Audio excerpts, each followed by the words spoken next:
السلام عليكم ورحمة الله.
أشهد أن محمدا رسول الله.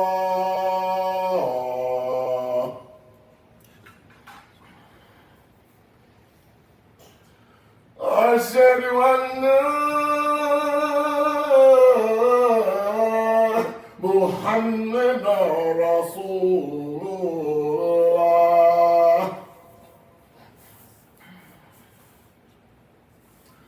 هيا على الصلاة،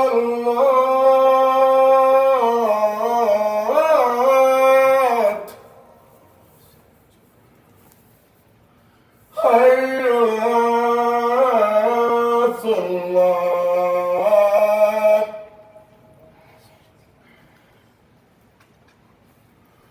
هيا على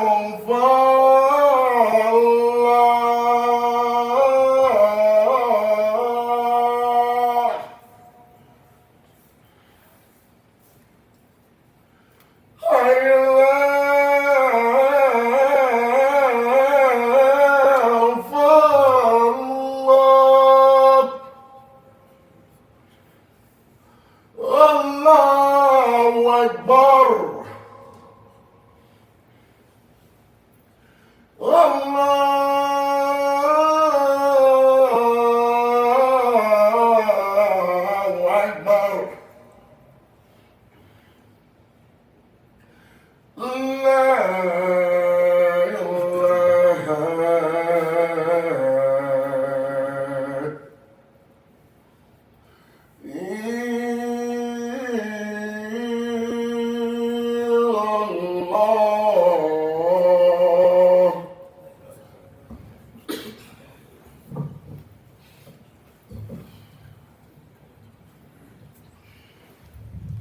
الحمد لله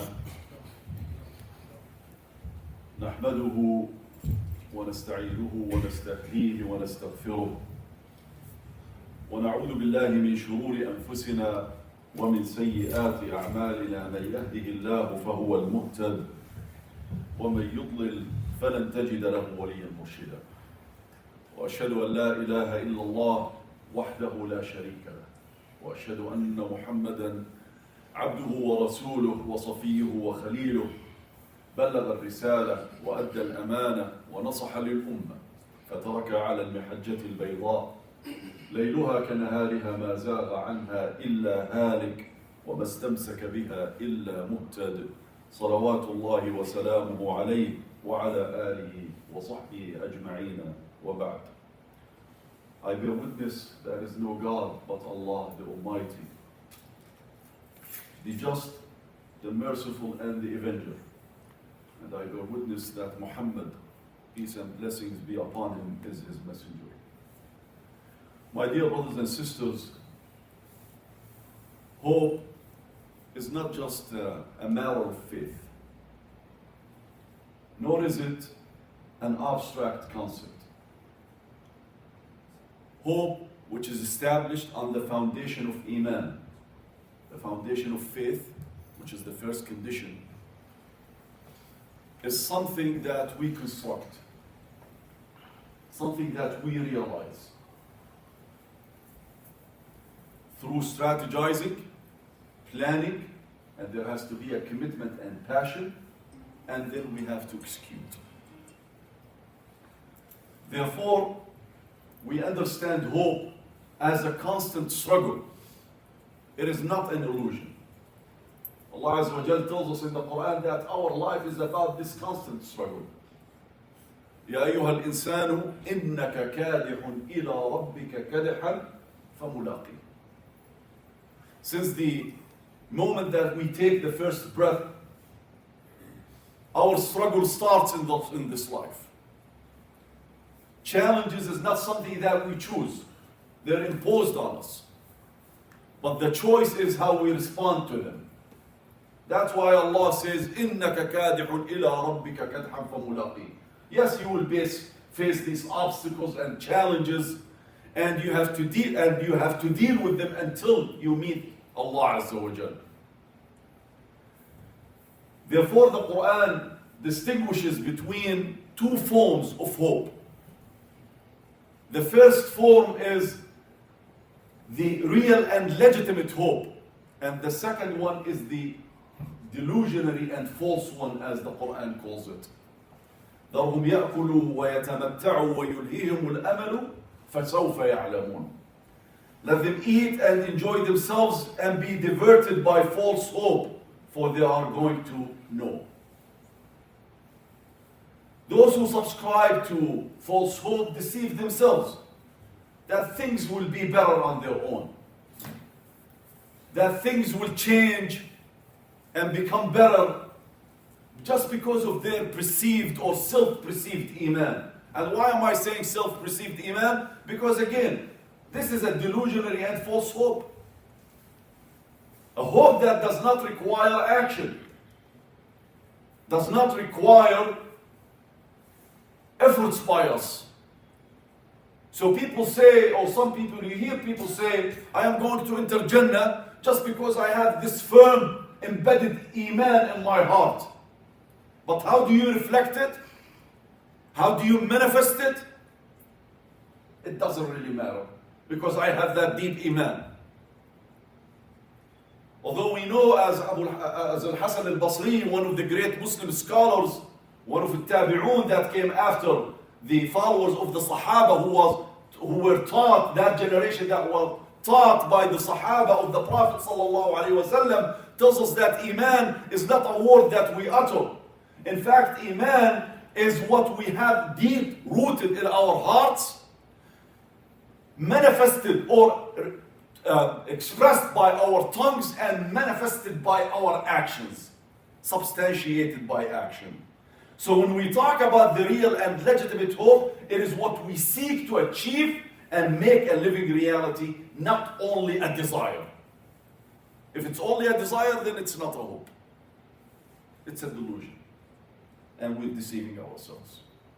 When we talk about true leaders who are equipped with vision and the ability to deliver on it, because a lot of people come to you, and Imam Abbas, mashallah, a great leader of a community, mashallah, you will have a lot of people who come walk up to you, especially if you are in a leadership role, who are giving you theories and giving you ideas, grand ideas, but when it comes to delivering on them, when it comes to achieving them, they have no understanding, no grasp of how to do them, other than just hold you responsible, marking you, degrading you. Oh, how come that we're not doing 1, 2, 3, 4, and 5, and 6, and 7? But how do you deliver on them? Oh, it's your problem. It's your mission. It's your business. But as if I'm resigning from responsibility.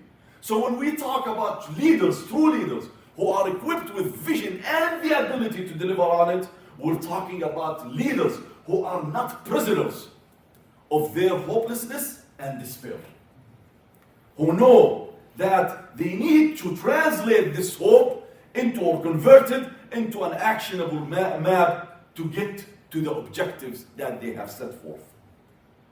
Another idea or another angle here that I want to inject is that hope eliminates when we think despair has dominated. When you think the picture is so grim that there is no way out, that's when hope eliminates. In fact, when you read the seerah, all the stories, the experiences of all of the prophets, messengers of Allah Azza wa Jal, including our beloved Prophet Muhammad sallallahu alayhi wa sallam, you will find that from the midst of darkness, dawn emerged. In fact, this is a human experience. This is everyone's experience. Every one of us' experience. We struggle a lot. You know, the last moments always is the hardest and the toughest. We struggle a lot until we realize whatever objective we have. We study hard to graduate. We work hard to make money. Right? We have to spend a lot of countless of hours of thinking and planning to raise families. So those darkest moments, because they're so hard, is what's going to bear the fruit. So that's what the Quran teaches us. I'm not going to go through every single example in the Quran. I will mention one story. And I'm not going to go through the details or every small detail, because I assume everyone knows the parable of Yaqub alayhi salam, Jacob, sallallahu alayhi wa sallam. We know what Yaqub alayhi salam went through. How many children did he have? 12, right? He used to love, so he used to have 10 who are from one mother, and another 2, the youngest, from another mother. And he loved Joseph, and his younger brother more than he loved the older ones. Yusuf was unique, alayhi salatu wassalam. Jacob alayhi salam, Yaqub, didn't prefer him just because he's the second youngest, because of the abilities that he possessed, because of the manners that he manifested, because of who he was. Yusuf was exceptional. Yaqub understood this, but the other brothers, the older brothers, also noticed that Yusuf or Joseph is being given that preference. Again, based on his merits. Not because he's from the second wife. No, based on the merits. And this was substantiated by a vision from Allah that he saw. When he saw the 11 stars, so there are 13 brothers and sisters, in fact. 13 brothers, not sisters, 13 brothers. When he saw 11 stars, with the sun and moon bowing down for him in respect, not in worship. رأيتهم لي ساجدين إني رأيت 11 كوكبا والشمس والقمر لي ساجدين. He told his father of his vision. His father knew that Joseph is going to be the heir of prophethood from Ibrahim that passed down through Isaac to Jacob, now to Yusuf alayhi salam. So he told him, don't relay your vision to your brothers, because he was worried that their envy might cause them to do something to harm him. And we know how the story goes on when they ask their father, we want to take him with us, so he can enjoy himself and engage in some sport. Yaqub didn't trust him, but they gave him their covenant, a firm covenant that they're going to protect him. He was worried that he's going to be devoured by a wolf. They said, no, we're, mashallah, a group of tough growing up men. We don't worry about him. They take him. They have already made a premeditated plan that they're going to cast him down into a pit. We know that he was casted down. He was taken as a slave. You know the rest of the story now, right? So now, according to some narrations, Joseph was separated from his father either between 20 years to 80 years. Now it depends on the interpretation, but we know it was a long period of time that the brothers, when they met Yusuf again, they didn't recognize him. So it was enough time that they didn't know him. Now we know that there was a famine in Palestine at the time. So they had to go to where? To Egypt. By that time, you know the story, so I'm not going to go through the details. Joseph was what? After he was enslaved and imprisoned, he became what? The premier of Egypt, right? He was managing the provisions during the famine in the region. So his brothers go to get some of the provisions because they want to feed their families. He recognizes them, they don't recognize him. They tell him, so he talks to them, he chats with them, he gets to know that they have a younger brother that they've left behind because his younger brother, the full brother, stayed behind. Jacob didn't trust to send him again with those brothers. After they convinced him, or they sought to convince him that Joseph was killed by a wolf. He wasn't, right? So now, he tells him, next time don't come to get your provisions unless you bring your younger brother. And he gives him back, he puts back their money in their bags. They go back, they tell their father, the father is very skeptical. No, I've trusted you with Yusuf, you didn't deliver on your firm covenant. I'm not going to trust you now with the son that is supposedly named Benjamin. I'm not going to trust you with him anymore. I've seen it, I've experienced it once, but I'm not going to experience it again. Now, during these decades that Yusuf was separated from his father, Jacob kept his firm belief that Joseph is alive. Although they attempted to convince him that he was eaten by a wolf, they brought a shirt with a false blood, right? We know the story. They were able to convince him. They take Benjamin with them. Joseph tells his brother, he introduces himself and he says, I'm your brother. He keeps them there because he was accused of stealing the drinking cup of the king. And at that time, the punishment in Egypt, whoever steals becomes the slave of the owner or the man who was stolen from. They go back to their father and they tell him that your son was a thief. But they accused Yusuf also to be a thief when he was kept by the premier, because the premier is Yusuf, but they don't know. They say if he steals, his older brother stole before him. So there is another brother that did steal before him. They go to Jacob, and we know that Jacob was so devastated. He was crying until he lost his vision, right? وَتَوَلَّ عَنْهُمْ وَقَالَ يَا أَسَفَ عَلَى يُوسُفَ وَابْيَضَّتْ عَيْنَاهُ فَهُوَ كَظِيمٌ. So he turned away from them when they went back to him with the devastating news. And he said, oh, my sorrow over Joseph. And his eyes became white from grief, for he was of that a suppressor. But I want you now to continue the context of the ayahs. Now they're going back to him after a minimum 20 years. Right? No clue that Yusuf is still alive. Now Benjamin is the one who's taken a hostage. So you would expect that Yaqub alayhi salam would say, وَأَسَفَاهُ عَلَى Benjamin, oh my sorrow over Benjamin. But he says, oh my sorrow over whom? Joseph. He kept that iman. But it wasn't only the iman that motivated him, because he understood that iman necessitates what? Or that hope necessitates what? Action. Then he tells them what? يَا بَنِيَّ اذْهَبُوا فَتَحَسَّسُوا مِنْ يُوسُفَ وَأَخِيهِ. Oh my sons, go and inquire about Joseph, not only Benjamin, and his brother. And never despair of the soothing mercy of Allah, because those who despair of the soothing mercy of Allah are the disbelievers. And they were, of course, when they went back to Egypt, they knew that the premier that kept his full brother was whom? Their half-brother Yusuf. And they all bowed down in respect, as he saw in his vision. So what does this teach us?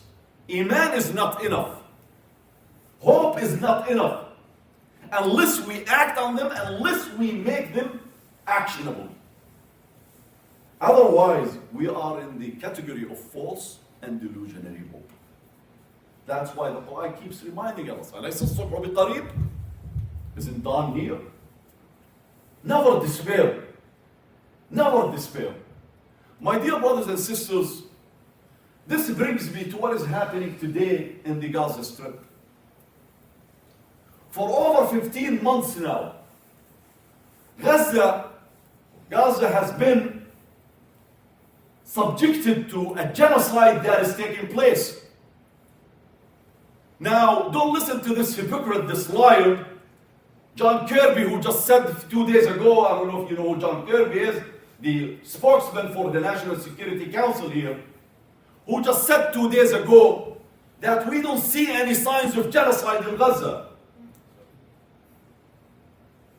The slaughtering of over 50,000 people at the minimum, but according to the Lancet medical report, which is the most prestigious medical journal in the world, says that at minimum 180,000 people have been killed so far in Gaza.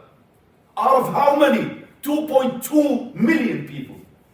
181,000. I failed math since 4th grade.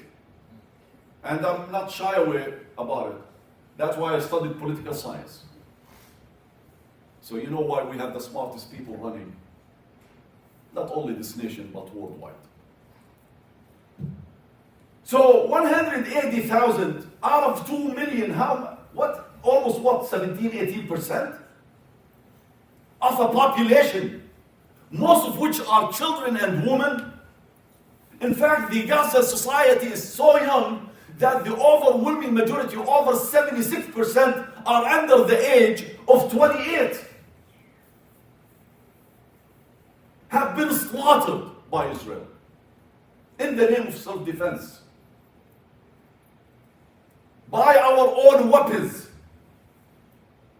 by our immunity that we're providing to Israel. Just the House yesterday, instead of passing a resolution, a bill to help the people in Los Angeles who are being devastated by a ravaging fire now, the first day business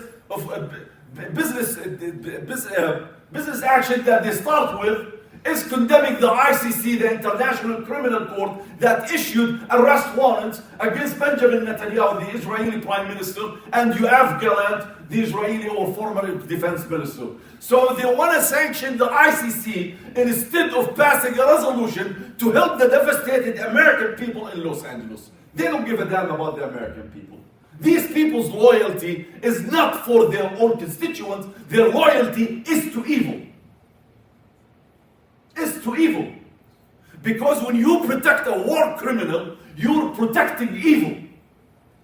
When you are protecting and empowering a genocide, regardless of who's being the subject of the genocide, whether the Gaza people, the Palestinian people, the African-American people, African people, black people, white people, whoever, the Jewish people, whoever is the subject of genocide because of their ethnicity, of their race, of their religion, of what they believe in, is a war crime and is an evil act. So we have our politicians, their first order of business is to empower that genocide. And to continue to grant genocide, not only immunity in the UN and the UN Security Council, but also to continue to weaponize this genocide. You have a president who gets hurt, according to some accounts, when he's called Genocide Joe. He's hurtful. He's hurt. As if he has feelings. He's hurt to be called Genocide Joe. He just approved just a few days ago another $8 billion on top of $18 billion that we have given Israel over a period of 15 months. And now we say we don't have enough money in FEMA to withstand another hurricane or to withstand another ravaging fire like the one in Los Angeles. They only have $24 billion in FEMA's account. $24 billion. You already have given Israel over $25 billion of weapons to kill, not to build, not to save lives. You've already have given over $170 billion to fuel a war in Ukraine. I'm not defending Russia for invading Ukraine, but we don't want even a peaceful resolution in Ukraine because we want to deplete Russia at the expense of the American people who have to pay and to own the bill. Because the inflation you're living is not only because of COVID and the mismanagement of COVID, the inflation that we're all suffering from because we have corrupt politicians who are willing to fuel wars around the world. Why? They're benefiting because they have shares and stocks in this military complex industry here in America. So they're benefiting of it. So when we talk about the facts that we're facing here, the genocide that is happening in Palestine, let us remember that we're party. We're complicit as a nation, not as individuals, but by extension, every one of us is responsible for what is happening there. And just to acknowledge a fact, or to be aware of a fact, or to condemn a fact, is not enough. Because Allah teaches us again that you have to act on your iman. In fact, the Prophet ﷺ warns us in a hadith that was transmitted to us through two narrations. من قال هلك الناس فهو أهلكهم أو أهلكهم. Whoever says people have been ruined, it is him who caused them to be ruined, or he is the first to be ruined amongst them. You have a lot of people who want to instill despair in your heart that there is nothing that can be done to change this in America, to change the dynamics here, to change the trajectory, to redirect this misguided ship that is sailing towards its destruction and the destructions of others. No, we are responsible to exert our best and to do our best to change where this is going. Justice is not as hope. Justice is not a word that we utter. It is not a noble concept. Justice is something that you make a reality.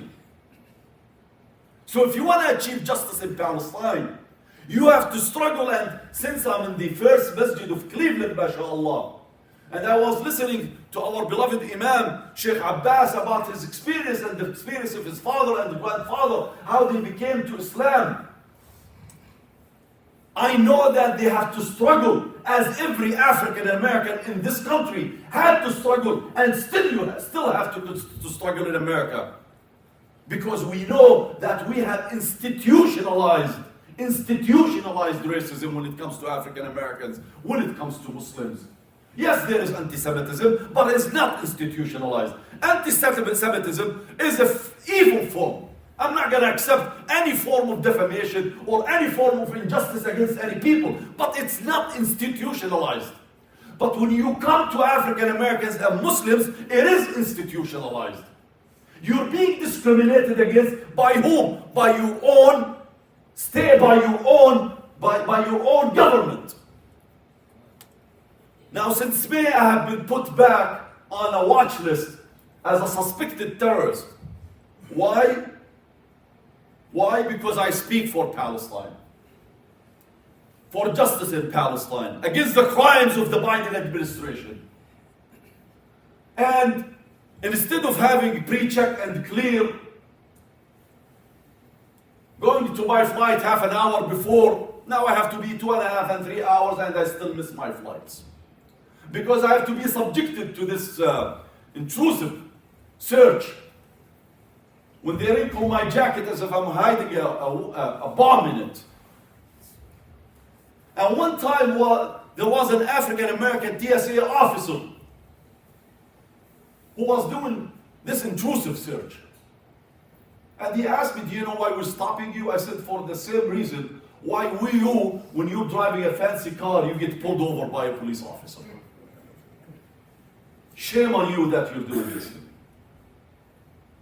Because we know that this is institutionalized. Because I speak for Palestine, and the federal agent that stopped me coming back from overseas in June when this started to happen to me says, how many people like you are featured on newspapers front pages? How many people like you are targeted by congressional letters? How many people like you are the subject of frivolous lawsuits accusing me of being a complicit in October 7th? But you know what? I know that if we don't stand up for our rights, nothing is going to change in America. Because I learned from your experience.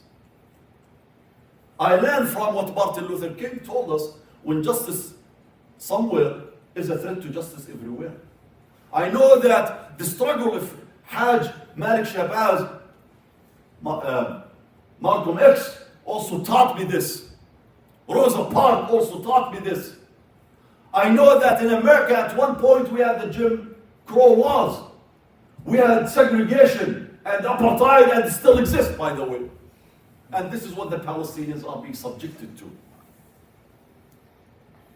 But it was only when a civil rights movement was initiated when things started to change. If we continue to be silent, it's not only genocide is going to continue in Palestine, and we will continue to fuel wars around the world and charge the average Americans with the bill. It's not only that. Injustice is going to come to us as well. And we are seeing it. We're living it. You have a president who's coming now promising revenge. Not only against us, not only against the migrants, not only threatening to separate families again as he's done during his first term, when he separated babies from their parents. And we were so cruel enough that we didn't want to also even pay for the DNA tests under the Biden administration to figure out who's who. To reunion babies with their parents who were separated from. So we just give them some compensation, a few $1,000, as if you can lose your son or daughter and accept in return for a few $1,000. While you have this corrupt president relenting on his promise not to pardon his son, but he pardoned his son, and he says, I'm a father. What about the parents in Gaza who have been murdered, and who have to live with the fact that they've lost families by your own weapons? What about the migrants who were separated from their families, and all what it takes from you is maybe to appropriate another $1 billion, because $1 billion is nothing in America here, mashallah. We print in the trillions to reunion families. But we don't want to do it. If we continue to be silent, this will come to us. These weapons could be used against us. And we've seen it. In Ferguson, we've seen it. During the Black Lives Matter movement, we've seen it. You wanted to use the army, deploy the army against the American people. All what it takes is a maniac like this guy who's coming into office with a Republican Party that lost its way, a Republican Party that became more of a cult, and they own the state, and they can target everyone. So yes, my brothers and sisters, injustice anywhere is a threat to justice everywhere, and injustice against anyone is a potential injustice against everyone, all of us, and that's what is happening in Palestine. أقول قولي هذا وأستغفر الله العظيم لي ولكم.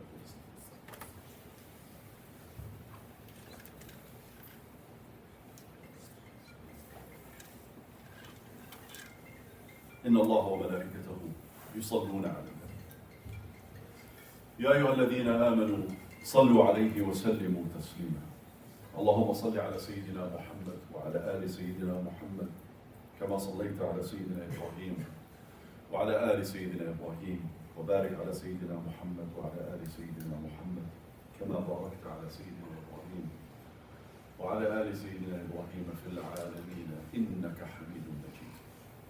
I was told by our beloved Imam that the khutbah ends by 2:15. So in the masjid that I come from, Darul Hijrah in Northern Virginia, we're not that gracious. But mashallah, it's not only our beloved Imam, Sheikh Abbas is gracious, but you are gracious enough to put up with me and to withstand not only my accent, but maybe incoherent, I don't know. My dear brothers and sisters, today we are facing a great challenge. But this great challenge not only comes with a greater responsibility, but also comes with greater opportunities. So you're facing a great challenge, there is a greater responsibility, and a greater opportunity. Why? When you want to become successful in your life, if you want to, I don't know how we define success, because it varies from one person to another, right? It's a subjective notion. Some people define success as being more rich, have a certain degree, you know. So it depends. But once you set the bar high, that means requires more action from you, right? More efforts. That's a greater responsibility. But also creates that opportunity for us, that we achieve what we acquire. Now in America, we know that America is the superpower. We still live in a unipolar world. Although there is all of this chatter about a multipolar world, we don't see it yet. Because we're still able to deplete Russia.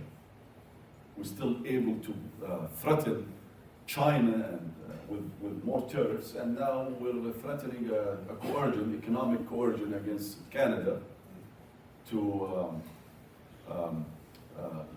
absorb it, and Greenland to occupy it, and Panama Canal to take it by force. I mean, we're still in a unipolar world. All what it takes is to have a crazy, a maniac in the White House owning his political party, and they have the majority in the two chambers in Congress, and on top of that they have the Supreme Court, and you're done. We could have a new Hitler in the world. That's a possibility. That's a possibility, especially if you get a smarter Trump in the future with the same dynamics now. So that requires from us more responsibility to make sure that this does not happen. And that creates an opportunity. In his book, A Study of History, the renowned British historian Arnold Wimpy developed a hypothesis called the challenge and response. التحدي والاستجابة. Arnold Wimpy, in his book, A Study of History, one of the most authoritative studies of history, studied the rise and the fall of 26 civilizations throughout human history. And he developed that hypothesis, the challenge and response, and the bottom line of it was that every civilization, the 26 civilizations that he studied, faced existential challenges, and the rise or fall depended on the way they responded. If they delivered a successful response, they flourished. And if they failed to deliver a successful response, they vanished. And we understand this. إِنَّكَ كَادِحٌ إِلَىٰ رَبِّكَ كَدْحًا فَمُلَاقِيهِ. It's how you act. Even the Quran tells us that with the evil threat of Satan, that he's going to misguide us, when he was ordered to bow down to Adam and he refused, he himself acknowledged, إِلَّا عِبَادَكَ مِنْهُمُ الْمُخْلَصِينَ, when he threatened that he's going to misguide us all, to divert us all, he himself made an exception that I have no authority over your sincere servants who reject him. And Allah says, إِنَّ هَذَا صِرَاطٌ عَلَيَّ مُسْتَقِيمٌ إِنَّ عِبَادِي لَيْسَ لَكَ عَلَيْهِمْ سُلْطَانٌ. Allah told us that it's a choice that we make. Whether you want to be receptive to Satan's temptations or you want to reject him, that is a choice that we make. So the challenge is there, the evil threat is there, but also the choice is ours. And the choice here in America is ours.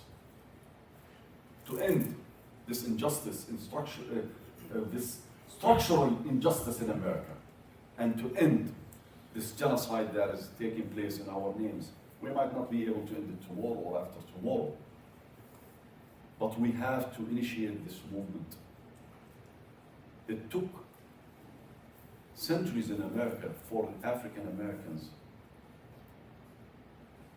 not only to be liberated, but also to fight for equality. It didn't end with the Emancipation Proclamation in 1861. It didn't end with that, right? Did it end today, even after the Civil Rights Movement? Even after having a black president in America, did it end? No, it didn't. Did the struggle for justice and equality end as well? No, it didn't. It's an ongoing process. And this is what we want to do.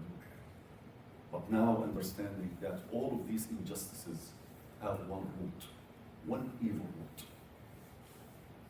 So when we fight for equality in America or justice in America, we're fighting for equality and justice worldwide.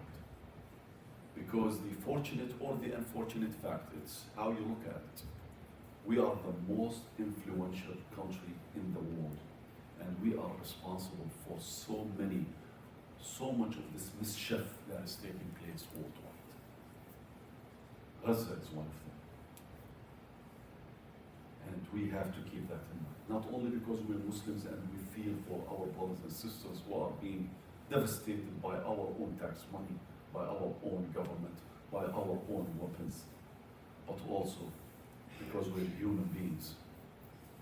And we have the decency to say that people like Trump or Biden don't represent us. The American people are not evil by nature. Many of them are uneducated, they don't know. In fact, Gallup, and I'll conclude with this, Gallup analyzed all of its public opinion polls in relation to Palestine/Israel between 2010 and the end of 2016. And the results came out by early 2017. And the result found out, and this is the summary as it was coined by the Israeli newspaper Haaretz: the more Americans learn about Israel, the less they like it. They found that Israel's favorability in America between 2010 to 2017 was steadily declining because Americans' awareness was increasing. Now we got to a point where you have a generation, an entire generation, the Gen Z, are more sympathetic to the Palestinian. Why? Because they're more aware of the facts. You remember the first word to be revealed to Muhammad sallallahu alayhi wa sallam? Iqra, right? Read.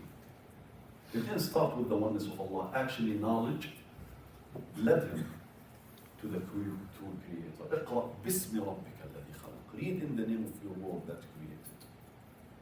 Once you establish Iman on a solid foundation, then this Iman is not shaky, is not shallow. Awareness is the key word here. But awareness without action has no meaning. Ya ayyuhal muddaththir qum fa'anzir. Or who you covered with his garment, arise and warn, right? You act on the mission. You don't keep it for yourself. We ask Allah Azza wa Jal to descend His mercy on our oppressed brothers and sisters in Gaza, and to give them victory, and to help us to stand with them, and to help us to stand with our conscience, to stand for what is right, and to forbid what is wrong, to help us to speak truth to power, and not to fear the oppressors, the evil forces. We ask Allah Azza wa Jal that He guides us to be among the righteous, to be among those who speak truth, who stand for justice. We ask Allah Azza wa Jal to bring justice to our nation here, and to make us among the forces of justice in America. We ask Allah Azza wa Jal to accept from us our prayers and our dua and our deeds, and to bring relief to all of the oppressed people worldwide. Allahumma ameen. Wa anta ya akhi aqim as-salah.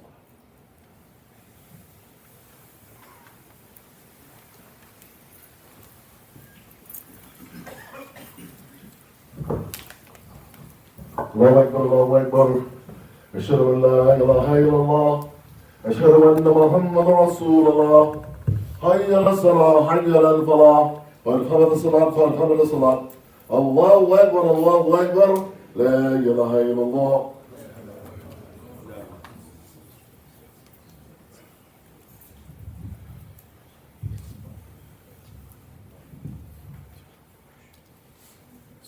صلوا صلاتكم.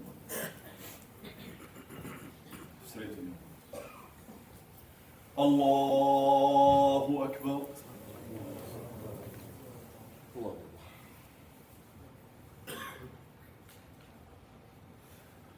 بسم الله الرحمن الرحيم. الحمد لله رب العالمين، الرحمن الرحيم، مالك يوم الدين. إياك نعبد وإياك نستعين.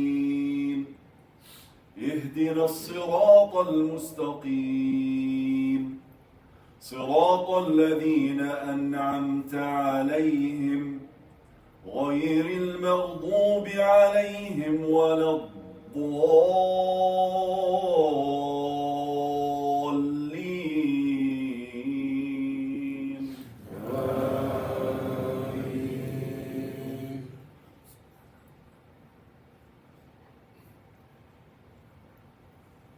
بل هم في شك يلعبون. فارتقب يوم تأتي السماء بدخان مبين يغشى الناس. هذا عذاب أليم. ربنا اكشف عنا العذاب إنا مؤمنون. أنى لهم الذكرى وقد جاءهم رسول مبين. ثم تولوا عنه وقالوا معلم مجنون. إنا كاشف العذاب قليلا إنكم عائدون. يوم نبطش البطشة الكبرى إنا منتقمون. الله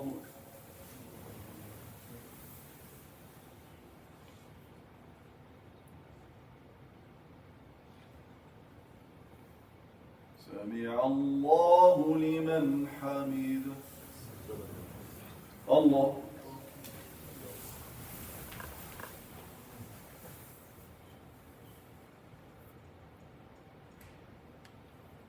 الله أكبر.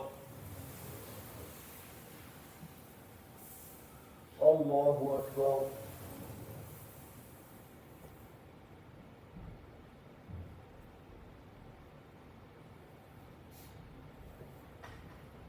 الله أكبر.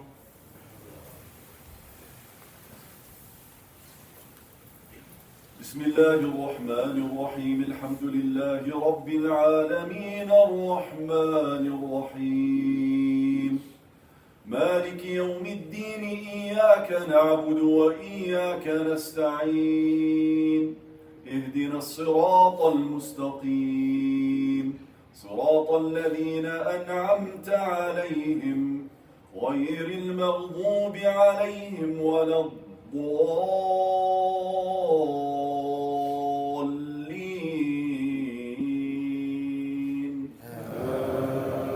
آمين.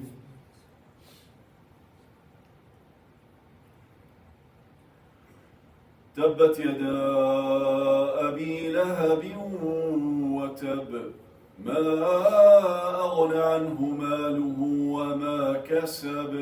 سيصلى نارا ذات لهب وامرأته حمالة الحطب في جيدها حبل من مسد. الله أكبر.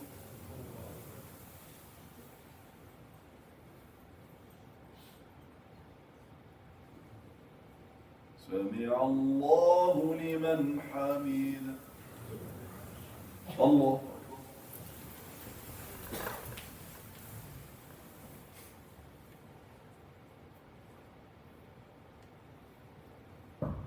الله أكبر.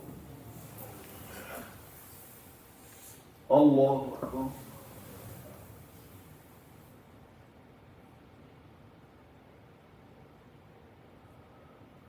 الله.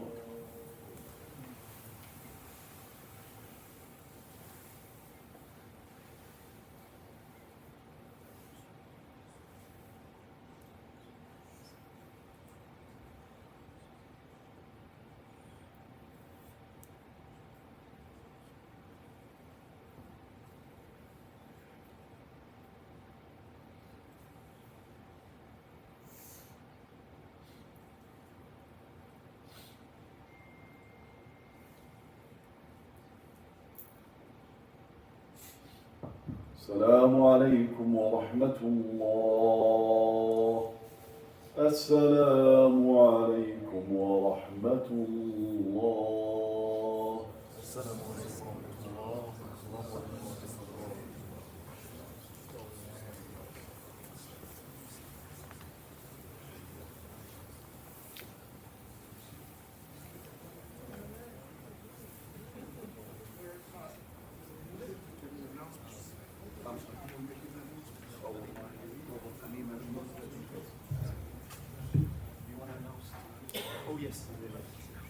We have a couple of announcements before you leave out, inshallah.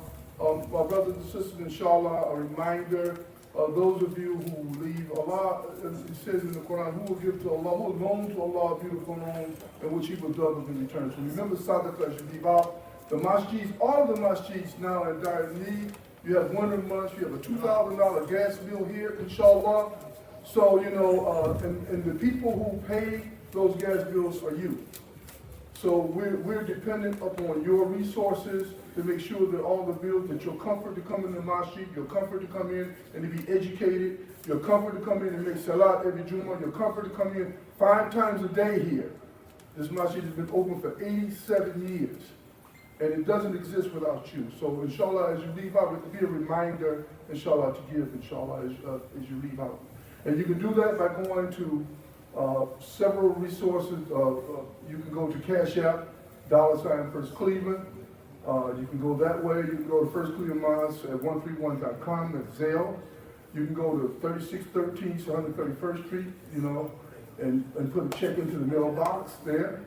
Or you can just give in your Sadaqah box that you, in reality, leave out, inshallah. And of course, those of us who wish, in reality, to establish Jannah, we always ask for the highest of the reward. We ask for, you know, those. But you can't ask for the highest and then give the lowest. You can't put the pennies in and expect, you know, those, inshallah. So let us be reminded of that. And this is not just this masjid, but this is all of the masjids. You cannot compete with the Jews. You cannot compete with the Christians. You see, you don't compete with them financially. They're giving 10%, we're minimizing 2.5%. And the 2.5% that we're minimizing, we're not even paying back. So you can't compete with them and expect Islam to be up here. We're not supporting Islam. So let us be mindful of that, and I remind all of us of this, inshallah. So, inshallah, let us be mindful. We again appreciate this great Imam who delivered a beautiful khutbah today. And these are reminders to all of us. The same thing that's happening over in Israel, sooner or later will be happening here. What are we going to do about it, and what are our resolutions? So let us get out of the little nonsense and the tic-tac things that we have among Muslims, okay, and let us unite in one unit, inshallah. Ahsan, Jazakallah khair, Sheikh Abbas. I just want to, real quick, thank you all for attending this talk by Dr. Osama Abu Rashid from American Muslims from Palestine, coming all the way from DC, subhanAllah.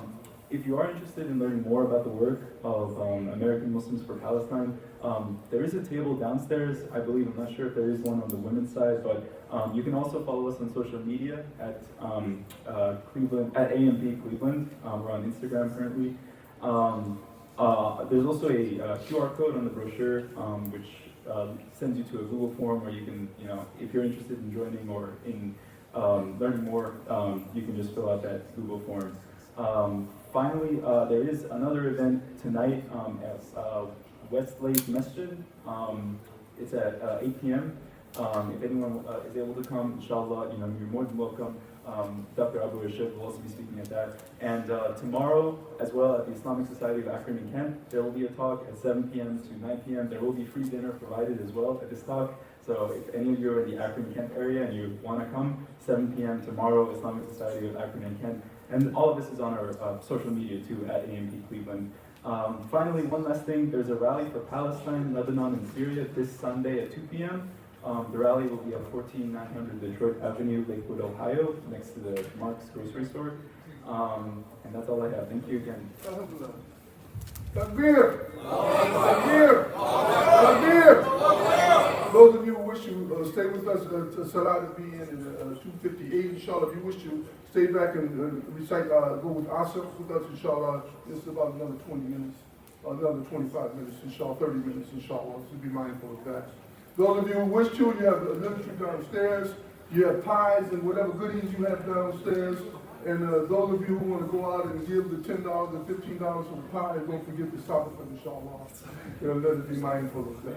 So again, greet you and Brother Sama, and may Allah bless you in terms of your warm delivery, and may Allah continue to keep you, inshallah, in your efforts. Amen. And then again, brothers and sisters, again, they greet you. Assalamu alaikum.